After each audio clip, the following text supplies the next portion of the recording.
Infrastructure are the things in our lives that hold things together. And if you go about your day-to-day life, you think about roads, bridges, electrical lines, gas pipes, plumbing in your house.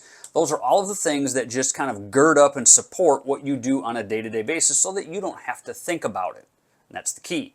Today we're going to talk about emotional infrastructure, and this is not going to be a kumbaya type, like let's hold hands and cry type session. No, it's not one of those. But emotional infrastructure is something that you as a leader need to consider and think about when you're dealing with your employees, your direct reports, and anybody within your organization. I'm going to give you 7 points about emotional infrastructure that hopefully you as a leader can think about and think, yeah, that's something that I need to do, or I'm not doing that and I should really start. So just a basic definition, emotional infrastructure is the culture that you have built that really shines through when stress hits, when conflict hits, or when change happens.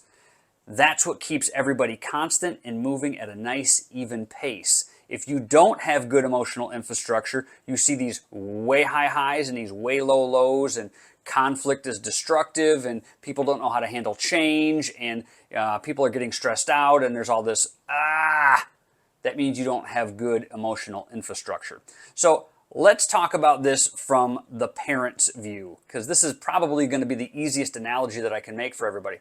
When you have a little kid and you are at the playground and this little kid falls down, the first thing that little kid does when they look at you is they want to read your face. And the parents that are like, oh my goodness, are you okay? You fell so hard. Are you bleeding? And the parent starts to freak out. Then typically what do you see the child do? The child starts to cry and they get upset because they're reading the parent's energy. But the converse is also true. If you see a child fall down at the playground and they look over at their mom and dad, and their mom and dad are like, you're okay, you're fine. And the kid's like, oh, I guess I'm fine. And typically, unless it's a hard fall, typically they're like, oh yeah, I guess I'm okay. And then they go off and they play. The same is true in your business, your organization, or whatever you are leading. If you maintain a constant, even keel, people are going to look to you during times of conflict, during times of stress, during times of change. And if you are freaking out, then they're going to freak out. But if you are holding constant, calm, cool, and collected, then that's what they're going to do as well. So let's dive into these 7 points about emotional infrastructure. Number 1, regular check-ins. This one is super easy for you as a leader to do. All you need to do is schedule like a 10 to 15, maybe 20 minute, that's kind of bordering on meeting time. So like a 10 to 15 minute check-in, and just check in. Hey, how are things going? Do you need any support? Is there anything that I can do for you? Do you need something from me? Just check in. Okay, hey, how was the baseball game with your son this weekend? I know that he got in some trouble and you were telling me about that. So is everything going all right? All right, great, fantastic. Great. If there's anything you need, just let me know. That's all it needs to be. It builds trust. It shows that you are supportive. And then if there are any issues that they bring up, then you can address them and handle them right there in that check-in with them. And then you're not in an emotional state. You're not angry. You're not upset. You're in problem-solving mode, because that's what we do as leaders. We are professional problem solvers. So this is a great opportunity for you to just touch base with your people, take a check, and see how they're doing. Easy. Number 2, psychological safety norms. We're using our big words today. Psychological safety norms, where you encourage people to speak up and they know that it is a safe place for them to speak up without fear of punishment or embarrassment. And what this might look like for you as a leader is saying, hey, I want you to come up with ways that this is not going to work. It's okay to challenge this idea. Challenge the thought, not the thinker. And if people become comfortable with that within certain parameters, they will be a lot more likely to be honest with you, open with you, and you're going to get your best work from them. This is another part of emotional infrastructure, where if they know it's a safe place to think outside the box and maybe think in a way that the whole group isn't thinking, that's okay. Maybe that's a really good idea. And another way that you can do this, and let's say you have somebody who brings an idea to the table that, okay, you've already thought about that. It's not going to work. It's not a good idea. One thing you as a leader can do is say, hey, Todd, Thanks for bringing that idea up. That's a really challenging thought, and I like the way that you're thinking about that because you approached it from a different angle than everybody else did. So I appreciate your thought on that. That's not going to work because we've already talked about these other ideas, but keep thinking like that. I like how you're thinking outside the box. So what did you just do? You told them you're not going to use their idea. You didn't necessarily like their idea, but you encouraged their thought process along the line because you liked how they were attacking the idea from a different angle. That is setting a nice, even standard safety norm for their thinking. Now they know, well, hey, if I have a different idea, I'm not going to be embarrassed or punished about that. I'm going to be at least emotionally safe to voice those things, and that can be really important for your team. Number 3, conflict resolution frameworks. This is really, really important. They're all really important, but this one's really important. How you handle conflict is going to also set the tone for your company, your business, your organization. So again, I'm going to go back to parent mode because this is going to hit home for a lot of us. If a child sees that their parents are constantly yelling and screaming at each other when they have a conflict, what does research show that child will grow up and do when they're in a relationship with somebody? They will see yelling and screaming as the norm for how to solve conflict. Now, right, wrong, or indifferent, that's what they've learned. Your people are watching you. They are watching how you handle conflict. There are people who will start conflict just to see how you will handle it. And there are other people who are going to watch the people who started the conflict just to see how you handle it. Stay calm, cool, and collected. I always give myself a scale of like 1 to 10. 10 being very, very happy, I'm excited, I'm getting ready to go on vacation. 1 being really bad night of sleep, had an argument with my spouse, whatever, really grumpy, bad idea. I like to stay at the 5. I like to be in that 4 to 6 range because that's easy to ramp up if something exciting is happening. I could be like, yay, that's awesome, fantastic, great job. Or if something really, really negative happens and I need to be super serious, I can get down there if I need to as well. So staying in that 4 to 6 range is really helpful. But handling conflict well, stay calm, cool, and collected because people are watching you. They're watching you for your leadership. They are watching how you handle conflict. They're watching how conflict comes at you and how you handle it, how you react, how you respond, everything. So when conflict happens, when change happens, when things come up that are just negative, always remember there are people watching you. Just like parents, your kids are always watching you. And you know, it's kind of a funny example, but when you hear a kid, like a little kid, like 3 or 4 years old, use a swear word and everybody's like, oh, where'd they hear that? And the parents are like, well, we don't talk like that. We don't know where they heard that from. Right. Am I making you uncomfortable a little bit? Yeah, but that's okay because that's why you're here, that's why you're watching that, and this is what leadership is all about. Leadership is in all facets of your life, whether it's your business, organization, or your kids. Number 4, this one is really important. They're all really important, but this one is a fun one to be important about. Appreciation and gratitude. When you show appreciation and gratitude to your direct reports, to your employees, even if it's just like a little simple message on your inter-office email or your Slack or whatever it is that you use, that goes a long ways in showing them that, hey, you're paying attention and you're appreciative. It can be a positive shout out, it can be a public recognition, it can be donuts on Friday, it can be any and all of those things.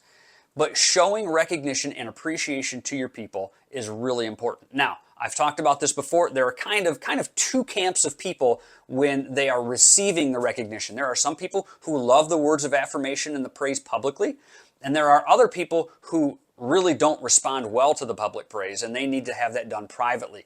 That's okay. You as a leader should know your people. You should know how that happens in their minds and how they receive that. So I used a system way back when I was teaching, and I talked about this in one of my webinars recently, where I had just a little stack of index cards, and I would have pre-written messages on there, and I laminated them, and I used them for years. And I had 6 positive messages and 6 negative messages, like, hey, get back to work, or hey, you're not paying attention, please pay attention.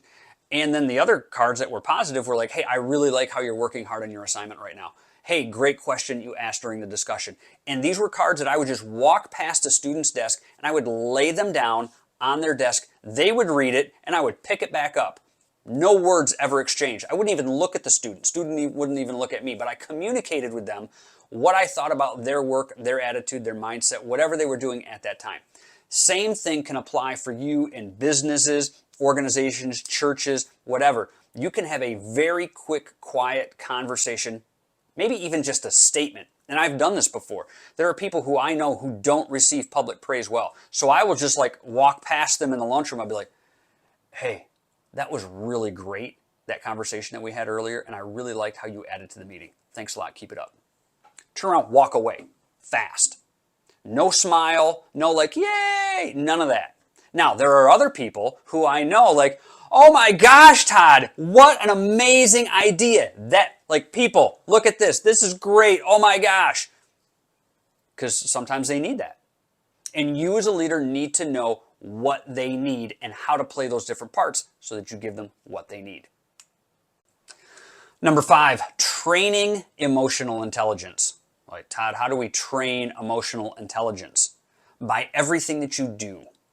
Every time there is an employee with you, a direct report watching you, a conversation being had with management, that is always an opportunity to train.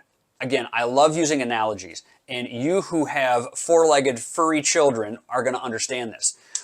You will always understand that you are always training your dog. If you have a dog and you say, if you want this treat, you have to sit, and the dog sits, then they get the treat. If you do that every single time, then the dog knows that you are consistent, they know what to do to get a treat, and they know to respect the rules and boundaries that you've set up. But if you give your dog a treat when they sit, and then when they just come in the room, then you just kind of toss them one, well, what have you taught that dog? Well, that dog doesn't know how to get a treat. It doesn't know the expected behavior. It doesn't know the rules and the boundaries.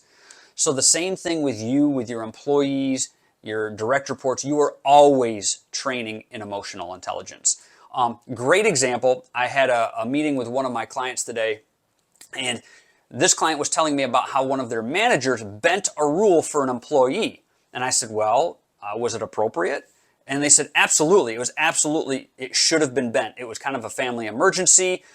It was time off approved, kind of outside of the time off approval guidelines, but it absolutely needed to happen. I would have done it. It needed to happen. It was the right thing to do. But they did it in front of the other employees, and now the other employees are like, oh, so what are the rules and the boundaries? So yes, it should have happened. It should have happened quietly and to the side in a private conversation. That's it. And that's what I instructed my client to do. Say, go back and have a conversation. Say, hey, this was a great idea. This was the right thing to do. Absolutely 100%. Next time, handle it in this way. And that way you are giving support to the person. You're encouraging them to do the right thing and that they did do the right thing, but you're also training them in a better way to do that thing the next time it rolls around. So training in emotional intelligence, it builds awareness, it builds empathy, it builds trust with your people. And again, it keeps you even-keeled, calm, cool, and collected. Number 6, clear communication channels. Now, I know every leadership coach in the country has talked about clear communication. There are probably a bazillion videos on YouTube about that, so I'm not going to belabor the point. But clear communication is often annoying to leaders. And I've heard this said to me more times than I can count. Todd, why do I have to say it again? They're grown adults. Well, how many times did you say it? Well, I told them once and then I reminded them. Yup. How many times do you tell your kid to clean their room between the ages of 0 and 18 years of age? Thousands, yes. So even though they know the rules and expectations, even though you've done this 1,000 times before, they still need the reminders. And that is clear, consistent communication. So leaders, I'm going to challenge you. You have to stop being annoyed with repeating yourself because that's what leaders do. Leaders, now, can you be a leader that trains their people so well that they don't need the reminders? Yes, and in certain situations, that's appropriate and expected. But if you have any size organization or business, you're going to have to give reminders. And that is another touch point for going back, training in emotional intelligence. If you remind somebody, hey, remember, we need that report by 3 o'clock today, and they see that you're not emotional, you're not mad, and they're like, oh, shoot, I forgot, you're right. but you're not mad about it? What is that communicating to them? That you're calm, cool, and collected. You're at a 5. You're giving them another touch point, and you're telling them, hey, it's okay that I reminded you, and I'm gonna probably do it again. It's nothing personal. I'm not mad about it, but it's something that you needed, and I'm giving that to you. So don't forget, I need that report by 3 o'clock today. It's just clear communication. And also, over-communicate. Now, again, this has been said 1,000 times, but over-communicate everything. Hey, don't forget, I've got that meeting at lunch. Oh, right, yeah, great. Well, I sent an email about it yesterday. I told you about it this morning. On my way out the door, I'm going to hit you one more time. Like, hey, don't forget, I got that meeting at lunch. Great, okay. Just over-communicate. It's not hard. It's easy. It takes 5 to 10 seconds. But again, it sets a baseline. We're talking about emotional infrastructure for your businesses, your organizations. And if you have this, if you just have a constant flow where you are communicating good, bad, and different things that need to be communicated, but you're doing them in a calm, cool, and collected way, that is ideal, because now you have a solid, strong, trustworthy infrastructure that people can depend on and know what to expect when they're dealing with you. And you as a leader want people who can depend on you, but you can also depend on them. This is part of clear communication. Number 7 is values-based decision-making. And this has a lot of different names. You probably have a different name for it within your corporation, your company. But this is giving reasons and rationales for the decisions that you make, good or bad. Now, oftentimes, we as leaders have to make decisions that may negatively impact people, like layoffs, firings, shutting down a line. I live in a manufacturing area of Michigan where there are layoffs all the time. And so you have to be able to communicate with them, going back to number 6, communicate clearly and concisely what's going on. Now, people may not like your decision anymore, but they will at least have a reason, rationale that they can understand and possibly respect. So there's a really interesting study that was done in Japan, I want to say, gosh, maybe 20, 30 years ago now. And they're at one of their major airports, they were getting a lot of complaints about long lines. And so what they did was they took a digital sign, you know those little digital signs that will like run a digital message over and over and over again? They took one of those digital signs and they placed it near where the end of the line was. And the message just simply read, man, these lines are long, we're short-staffed, please be patient, thank you for your patience. That was it. Complaints at that airport, if I remember correctly, reduced by 80 to 90%. Just by placing those signs out there. What did they do? Number 6 and number 7. They clearly communicated and they gave reasons and rationales behind the decisions that they were making. All of these things are easy to do. All you as a leader have to do is be consistent in doing them. Now, I know that if you type in leadership coaching on YouTube, there's going to be 100,000 videos that are going to talk about virtually the same things. So what I'm going to tell you to do is, yeah, listen to me, listen to somebody else, but pick some of the things that you can put into play, maybe just 5 to 6 things. What are 5 to 6 things that you can focus on, that you know that you can do? And if you do those things, do them consistently and do them well, you will start to see your leadership elevate rather quickly. And the people around you will notice that as well. Once you have those 5 to 6 things down, pick another 2 to 3.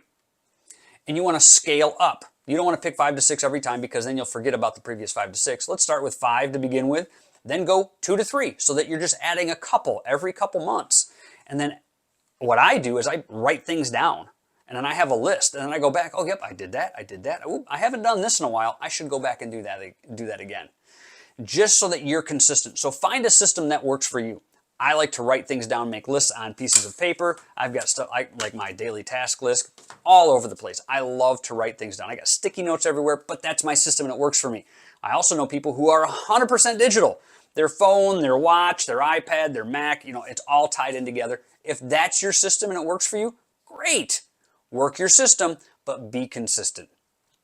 Thank you for watching this. If you have found value in this, please go ahead, like and subscribe, and reach out to me. I am taking on new clients, and if this is the type of coaching and leadership help that you could use, reach out to me. Let's have a conversation and see if this is something that would be of value to you. Thanks for watching.